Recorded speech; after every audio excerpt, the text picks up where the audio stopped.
My daughter pushed my chair away from the head table at her engagement dinner and told the photographer, loud enough for the whole room to hear, "Don't put her in the announcement photo. She looks like the help." The room went still in that careful, polished way wealthy rooms do when cruelty arrives wearing pearls. Grant, her fiancé, looked down at his watch. His mother pressed 2 fingers to her lips and pretended not to smile. My sister Diane stopped lifting her wineglass. 2 cousins froze by the dessert table. The photographer lowered his camera. Even the young waiter holding a tray of champagne seemed to forget where he was walking. I had paid for the dinner. I had arranged the flowers. I had spent 3 nights steaming the ivory tablecloths. Because Ava said wrinkles would make the photos look cheap, I had raised her alone after her father left, sold my first wedding ring to cover her college housing, and cleaned houses on weekends so she could take unpaid internships that made her resume shine. Ava touched the pearl clip in her hair and pointed to a small chair beside the kitchen swing door. "Mom, please. Just sit there. You're making this awkward." I looked at the chair, then at the empty space where she had removed my place card. My hands did not shake. I folded the napkin across my lap and said, "Take the picture, Ava." Her smile sharpened because she thought she had won. Behind her, the old brass key to Magnolia House rested in my purse, heavier than any insult in that room. On my phone, hidden beneath the table, a message from the venue manager waited unread. Owner approval still required for Saturday's event changes. I did not open it. Not yet. Diane finally whispered, "Nora, don't make a scene." I almost smiled at that. I had not moved. I had not raised my voice. I had not even asked why my daughter had just placed me beside the kitchen door at a dinner I was paying for. But in my family, silence from me had always been treated as obedience, and pain from me had always been treated as inconvenience. Ava came to my side after the photo. Not to apologize, but to place a folded packet on the table in front of me. It was tied with a pale pink ribbon, the kind used on wedding favors. Her nails were perfect. Her voice dropped into that sweet public tone she used when she wanted witnesses to think she was being reasonable. "Mom, before dessert, Grant and I need you to sign a little family form. It just confirms that Magnolia House is available for our wedding week, and that the wedding account stays accessible to us." Nothing dramatic. Grant's mother, Celeste, gave a soft laugh. "Young couples need support. It's lovely when mothers know how to step aside." The table heard that. Everyone heard that. I looked at the ribbon, then at Ava.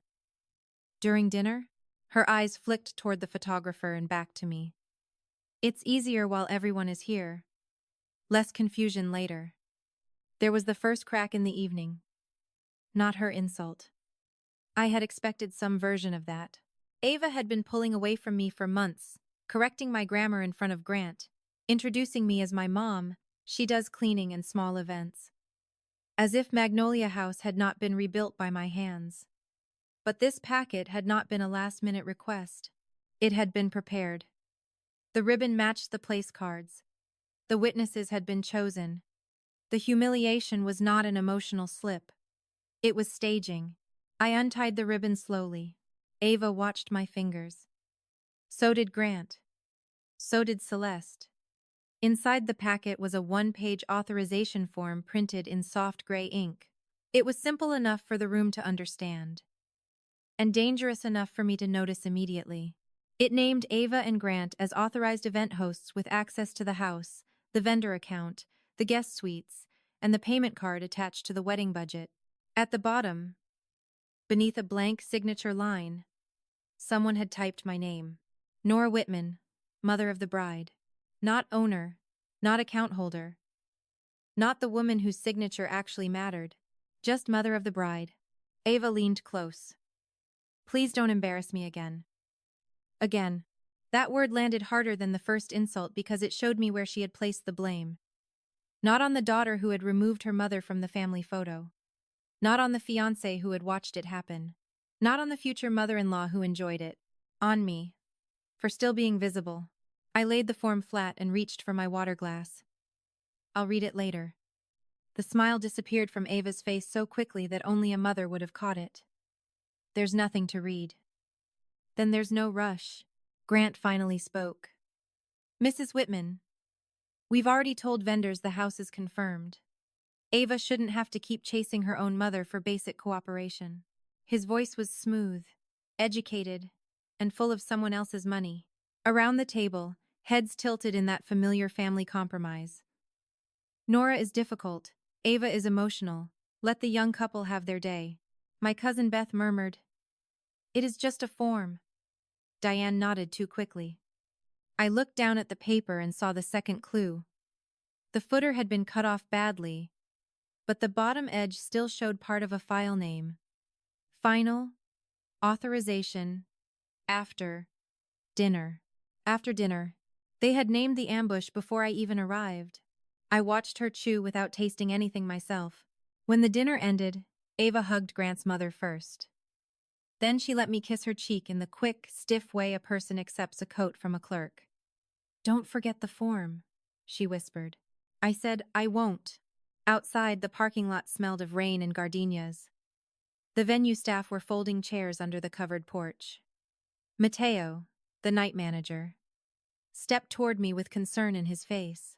He had worked at Magnolia House for 6 years and knew every repaired floorboard, every cracked window I had replaced, every leak I had sealed after storms while Ava was away at college.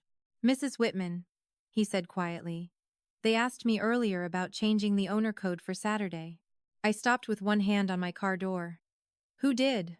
"The bride. And the groom. They said you approved it." I looked back through the tall windows. Ava was laughing inside, her hand on Grant's chest. Her new family gathered around her like a wall. "I didn't approve it," I said. Mateo nodded once, as if he had already known. That night, I drove home without turning on the radio. My small brick house sat 12 minutes from Magnolia House, in a neighborhood Ava used to call cozy, before Grant taught her to call it modest. I put the unsigned form on the kitchen table. Then I opened my laptop. Magnolia House had security cameras in the public rooms and service hallways. Not because I distrusted people, but because historic houses attract expensive accidents and expensive lies. I had almost forgotten about the small camera in the prep room, the one pointed toward the staff entrance where vendors checked in. I searched the timestamps from before dinner. Ava appeared on the screen at 5:42 p.m. wearing the emerald dress I had paid for because she said engagement green photographed better than white. Grant stood beside her, loosening his tie. Celeste held a clipboard. The three of them were close enough to the camera that their voices were clear. Ava said, "If she cries, let her. People get uncomfortable and pressure her faster." Grant said, "She'll sign once she realizes the room thinks she's the problem." Celeste laughed softly. "Mothers like Nora survive on guilt. Remove the guilt. Remove the resistance." Then Ava lifted my place card from the head table and handed it to a waiter. "Put her near the kitchen. She needs to understand this isn't her night." I watched the clip 3 times. Not because I needed proof after the first viewing, but because a mother's mind tries to defend her child long after the evidence has stopped allowing it. On the 4th viewing, I saved the file. I named it with the date, and nothing else. The first proof was not a contract. It was not a legal argument. It was my daughter, in her own voice, planning to break me in front of witnesses. At 11:13 p.m., my phone buzzed. Ava had posted the announcement photo online. The caption read, "So grateful to be surrounded by true family as we begin forever. True family." Under the photo, Celeste commented, "Beautiful evening." Some people struggled with the attention not being on them, but love prevailed. Diane liked the comment. By morning, the story had already been repaired for public consumption. I was not a mother who had been humiliated. I was a jealous woman who could not handle her daughter's happiness. Ava wrote a longer post before breakfast, careful and wounded and false. "Planning a wedding has taught me that boundaries are hard, especially with people who confuse money with love. Grant and I are choosing peace." My phone filled with messages. "Be the bigger person. Don't ruin her moment. A daughter only gets married once." Diane called at 9 and did not ask how I was. "Nora, Ava is devastated. She says you refused to sign a simple paper after making everyone uncomfortable. She moved my chair beside the kitchen. There was a pause. She said the head table was crowded. She told the photographer I looked like the help. Another pause, shorter this time. You know Ava says things when she's stressed. I looked at the unsigned authorization on my table. Does stress print forms in advance? Diane sighed the way people sigh when truth becomes inconvenient. Please don't punish your child over pride. I had protected her dignity so carefully that she had mistaken my silence for lack of ownership. Diane, I said, did you know she tried to change the owner code? My sister went quiet. There it was, not surprise. Calculation. She said it was for logistics, Diane answered. So you knew. She's under pressure. Celeste's friends are influential. Grant's family expects a certain level. You can be very sensitive about that house. That house paid for your son's rehearsal dinner when he lost his deposit. That was different. Of course, I said. After we hung up, I opened the old fireproof box in my closet. It held my passport, Ava's baby bracelet, my mother's recipe cards, and the ownership record for Magnolia House. The page was simple. One address, one legal owner. My name, typed clearly enough that even the most determined family story could not blur it. Magnolia House had belonged to my mother, then to me. I had turned it from a decaying inheritance into a small event property. Not glamorous, not famous, but beloved. Every wedding booked there helped pay Ava's tuition. Every anniversary dinner helped pay for her braces, her textbooks, her summer programs, the therapist she saw after her father disappeared from our lives and reappeared with a new wife 2 states away. That afternoon, Mateo sent me a screenshot from the vendor portal. Ava had submitted a request to add 3 guest suites, a champagne tower, late-night security, and access to the East Garden for a private, family-only after-party. The payment method listed was mine. The note attached read, Mother approved verbally. I stared at those 2 words. Mother approved. Not Nora approved. Not owner approved. Mother approved. As if giving birth had made me an endless signature. I declined the changes in the portal with 1 click. Then I wrote a message to Mateo. No changes without my written approval. No new codes. No additional charges to my card. For 10 minutes, nothing happened. Then Ava called. He let it ring. She called again. Grant called after her. Diane sent 3 texts. Celeste sent 1 email with the subject line, Family Harmony. I did not answer any of them until Ava left a voicemail. Her voice was no longer sweet. Mom, the vendor says you blocked the garden request. That's humiliating. Grant's parents are already telling people about the after-party. Why would you do this to me? To me. That evening, Ava came to my house without warning. Grant drove her, but stayed in the car with the engine running. She stood on my porch in a cream coat, arms crossed, cheeks flushed from anger more than cold. Are you seriously going to sabotage my wedding? She demanded.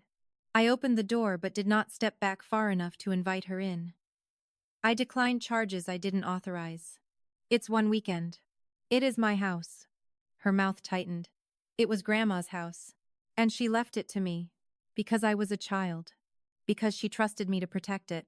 Ava looked past my shoulder into the small living room, at the worn sofa, the old lamp, the framed school photos I had never taken down. Something like contempt moved across her face.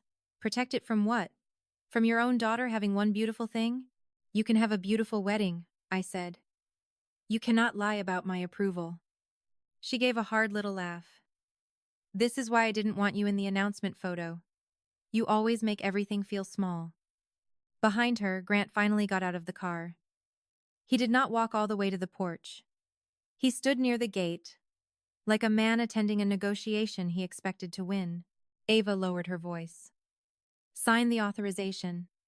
Let us handle the house for the week. After the wedding, we'll talk about how to make things fair. Fair? You don't need a property like that. You live here. You don't host big events yourself. Grant and I could turn Magnolia House into something real. Celeste knows investors. We could honor Grandma properly. There it was. The shape beneath the wedding. Not just access. Transfer. A slow replacement wrapped in bridal lace. No, I said. Ava blinked. She had heard me say, wait. Maybe. Later. Let me think. She had not heard no often enough. You're going to regret this, she said. I nodded once. Maybe. She turned so sharply her coat brushed the railing. At the gate, Grant put a hand on her back, and she let herself collapse against him just enough for the neighbors to see a wounded bride and a cruel mother in the doorway. By the next morning, the smear had expanded. Ava posted a photo of herself crying on Grant's shoulder with the caption, "Some mothers would rather control a house than support their daughter." I did not respond online. I called my bank. The wedding account had been my idea when Ava was 16. I had opened a separate savings account and put money in it every month, sometimes $20, sometimes $200, once an entire summer of booking fees from Magnolia House. Ava knew it existed. She had called it our wedding fund since college. I had let her. The woman at the bank confirmed what I already knew. The account was mine. Ava was not a signer. The attached debit card was mine. Every vendor deposit had come from me. I asked for a transaction history from the past 3 months and stared at the list when it arrived. Dress deposit. Florist. Photographer. Engagement dinner. Invitations. Bridal suite reservation. Hair trial. Makeup trial. Champagne consultation. All paid from my account. The moral reveal did not come from an old memory. It came from the dates. While Ava had been telling people I confused money with love, she had sent me links at midnight with tiny hearts beside them. This photographer, please. This dress is perfect. Mom, can we lock in the florist before the price goes up? While she was planning to move my chair beside the kitchen, I had been paying invoices she forwarded with the word love in the subject line. 2 days later, Diane came over. She brought banana bread, which meant she wanted something difficult and planned to pretend it was kindness. She sat at my kitchen table and looked at the unsigned authorization as though it were a sick relative. Ava says the wedding planner may pull out if the house situation isn't settled. The house situation is settled. Nora. Diane placed her hand over mine. You are about to lose your daughter over a building. I pulled my hand back gently. No. I am about to stop pretending my daughter is entitled to erase me inside a building I own. Diane's eyes sharpened. That sounds very cold. It is clear. She was embarrassed. Grant's family is different from us. You know that. Maybe she handled it badly, but you could have helped her instead of sitting there like a victim. I opened my laptop and turned the screen toward her. I did not play the whole camera clip. I played only the part where Ava lifted my place card and said, "Put her near the kitchen. She needs to understand this isn't her night." Diane's face changed before she could stop it. Then Ava's voice came again through the speaker. If she cries, let her. People get uncomfortable and pressure her faster. I paused the clip. She was stressed. Diane whispered, but her voice had lost its foundation. No, I said. She was strategic. Diane looked toward the window, away from the screen. What are you going to do? Nothing today. That is not an answer. It is the only one I have for you. She left without taking the banana bread. That was the first witness to doubt the story. Not publicly, not bravely, but enough. By evening, Diane had not liked Ava's newest post. That tiny absence told me the false narrative had begun to lose one nail. Ava sensed it too. Her next move came through family, not vendors. She scheduled a pre-wedding family toast at Magnolia House for Saturday afternoon, 1 week before the ceremony. The invitation arrived by email. Gold lettering on white. A celebration of Ava and Grant. Hosted by the families who made this possible. Hosted by the families. My name was not on it. At the bottom, in smaller print, was the line that made me sit very still. Private donor announcement to follow. I called Mateo. He sounded tired. Mrs. Whitman, they told the planner Saturday is already approved. I haven't unlocked the East Garden. I haven't changed codes. But guests have been calling asking where to park. How many? About 40. 40 people. A family toast large enough to become a trial. Let it stand, I said. Mateo hesitated. Are you sure? Yes. Keep the original access only. No East Garden. No guest suites. No charges unless I approve in person.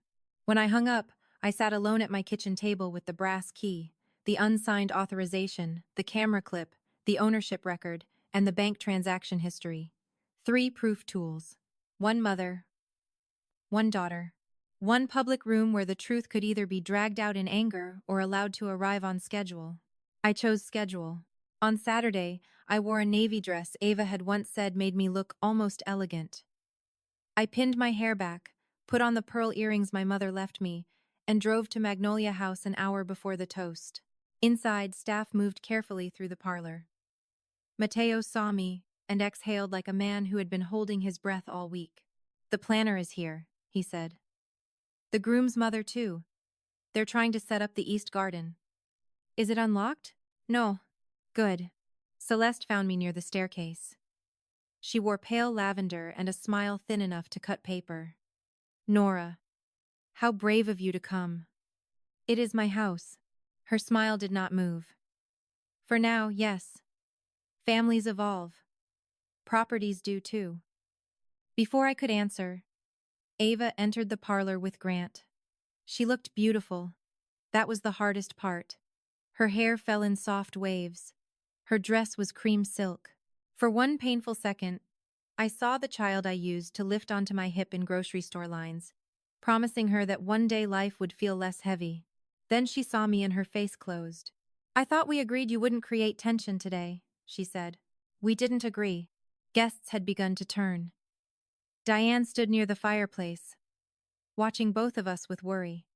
Beth held a glass of sparkling water and looked ready to disappear into the wallpaper. Grant's friends whispered near the French doors. Celeste lifted her chin, sensing an audience. Ava stepped closer. Mom, not here. I looked at her calmly. You invited me to a family toast. No, I invited people who support us. The sentence landed in the parlor like a dropped plate. This time, more people heard it clearly. Mateo stopped beside the hall table. The wedding planner, a composed woman named Felicia, looked down at her clipboard and then back up. Grant took Ava's hand. Let's not do this. We have an announcement. Celeste clapped once, brightly. Yes. Everyone, if we could gather near the garden doors. The young couple has something lovely to share. The crowd moved because crowds often obey confidence before truth. We gathered before the locked French doors, leading to the East Garden. Through the glass, the roses waited in sunlight. Untouched, Ava smiled at the guests, and for a moment she recovered the performance. Grant and I are so grateful, she began. Magnolia House has always been part of my family story. And today we want to announce that after the wedding, we'll be taking a more active role in its future. We plan to modernize it, expand events, and preserve it for the next generation. People clapped. Diane did not. Celeste beamed as though she were unveiling a museum wing. Grant squeezed Ava's waist. Ava continued. My mother has struggled with letting go, but we believe love means trusting your children to build something bigger. Every face turned toward me.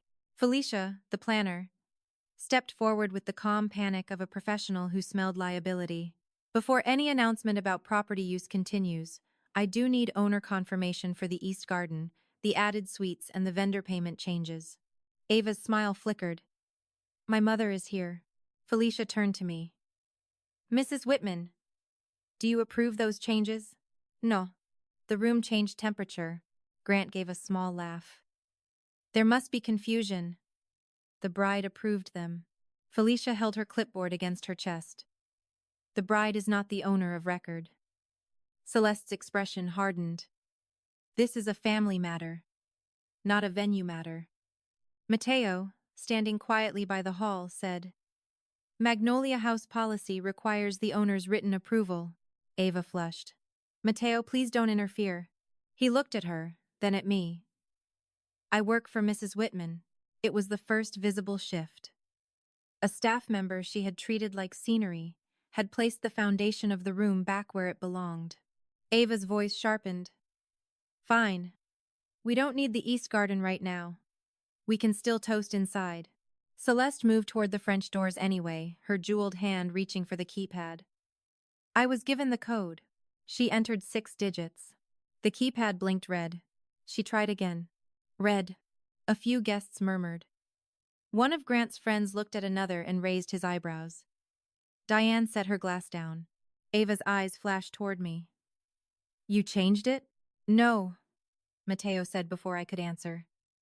The owner code was never changed. The simple fact interrupted her before she could build another lie. Grant pulled out his phone. Let's just handle the champagne service.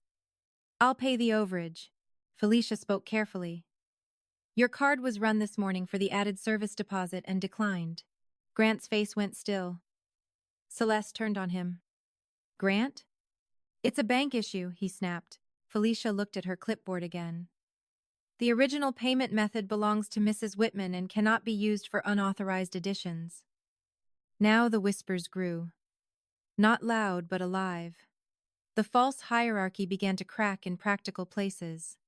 The garden would not open. The added champagne was not paid for. The suites were not available. The staff was not obeying Ava. The planner was not smoothing over the gap. Ava stepped toward me, eyes bright with anger, and something almost like fear. Why are you doing this in front of everyone? I held her gaze. You scheduled the audience. Celeste cut in. This woman is emotionally manipulating her daughter. Nora, if you cared about Ava at all, you would stop humiliating her. Diane moved before I did. She crossed the room and stood beside me. Her face was pale, but her voice was steady enough. Celeste, she said. Ava moved her own mother beside the kitchen at the engagement dinner. Ava stared at Diane. Aunt Diane. Diane swallowed. And there is a recording.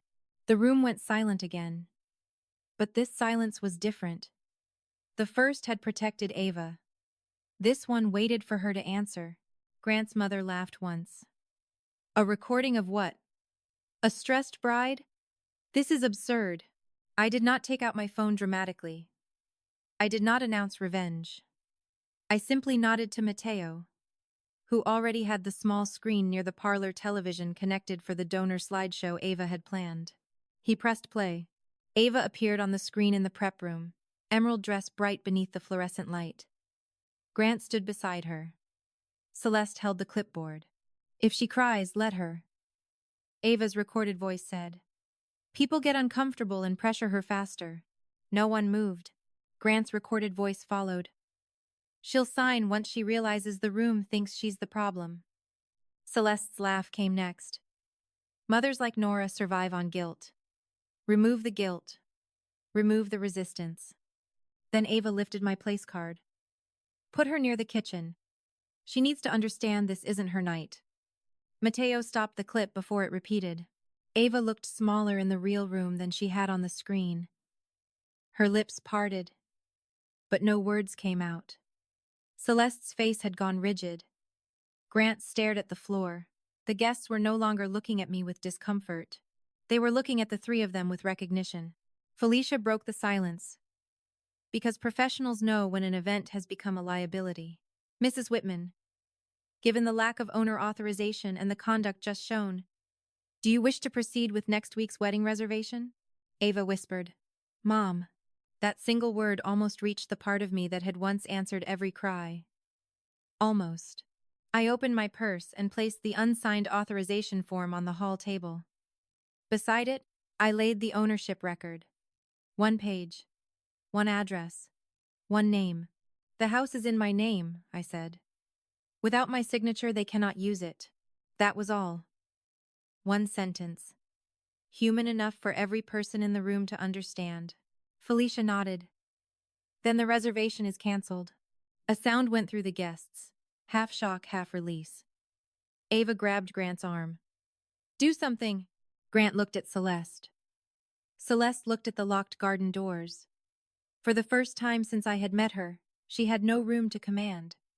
Her supporter had been questioned. Her card of elegance had been declined by simple facts. Her future daughter-in-law had not married into a property. She had tried to take one from the woman she had called difficult. Ava turned back to me. You would really destroy my wedding? I looked around the parlor. At the staff who had watched me polish floors at midnight. At Diane, who had finally chosen truth over comfort. At the guests who now understood why the chair by the kitchen mattered. Then I looked at my daughter. No, I said. I am done financing my own erasure. I walked to the front door and opened it. Not for drama. The room had become too warm, and the spring air outside was clean. Behind me, consequences began without my help. Felicia told the vendors to pause service. Mateo locked the service tablet. The photographer quietly lowered his camera and asked Diane whether the announcement photo should be pulled from the wedding website. Grant's friend asked him why he had claimed Ava's family owned the venue. Celeste tried to call someone, but her voice shook when she said, "We may need another location." Ava stood in the center of Magnolia House, surrounded by the people she had invited to witness her inheritance of it, and discovered she had inherited nothing but the truth of what she had done. The wedding moved to a hotel ballroom near the highway. Not a terrible place, just not the story Ava had sold.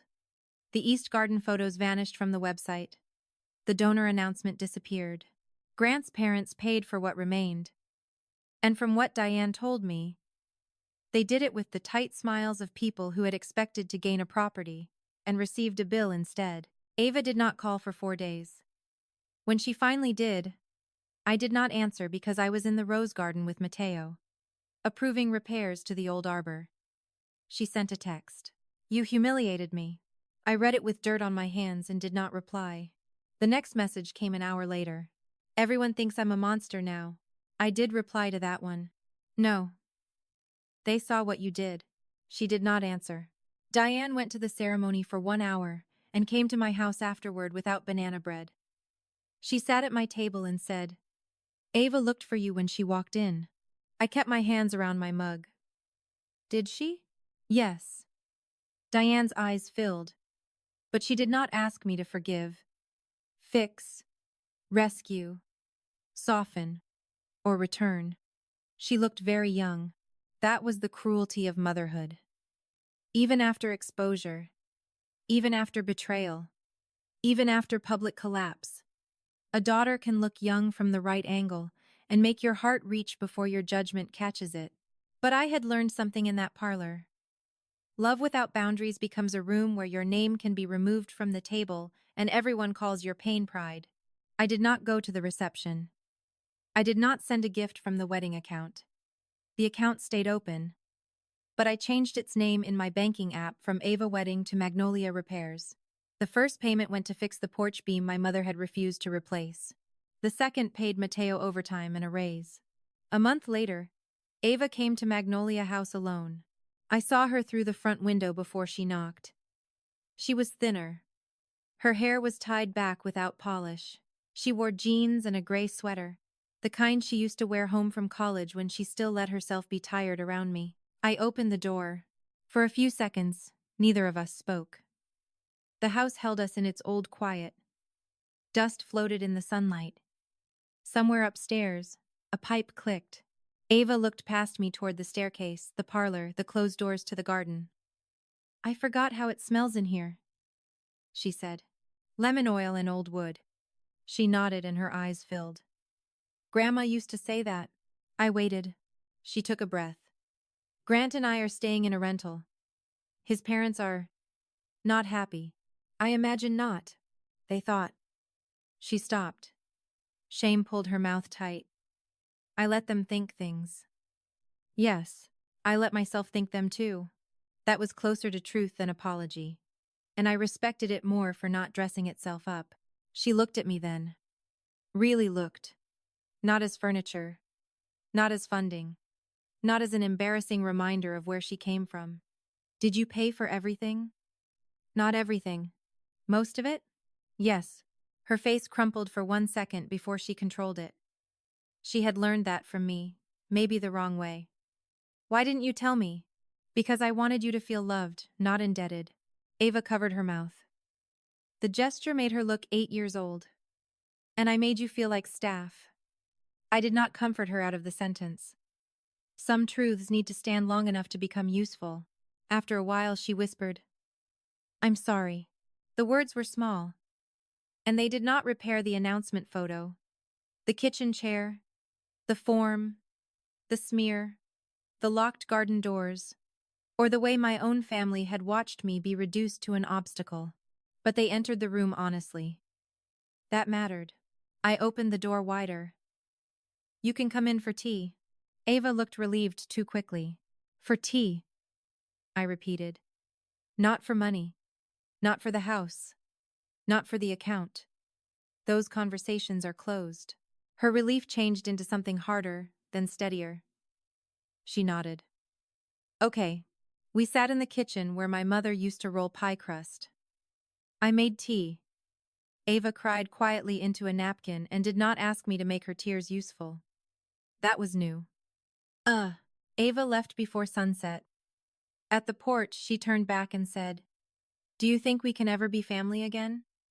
I looked at my daughter, and I did not give the answer the old version of me would have given. The old version would have rushed to close the wound, to prove love, to make the child feel safe even if the mother vanished in the process. We can begin with honesty, I said. She nodded, crying again, and walked to her car. The house did not feel like a prize. It never had. It felt like a witness. It had watched my mother protect it, watched me rebuild it, watched my daughter try to rename that protection as selfishness. It had watched a room full of people learn, all at once, that the woman they placed beside the kitchen was the one holding the keys. I turned off the parlor lights one by one. There was no speech left to give, no photo to enter, no place card to beg for. My name was already on the door, on the account, on the record, and finally, again, in my own mouth. They had tried to make me invisible inside the life I built, but the structure remembered me.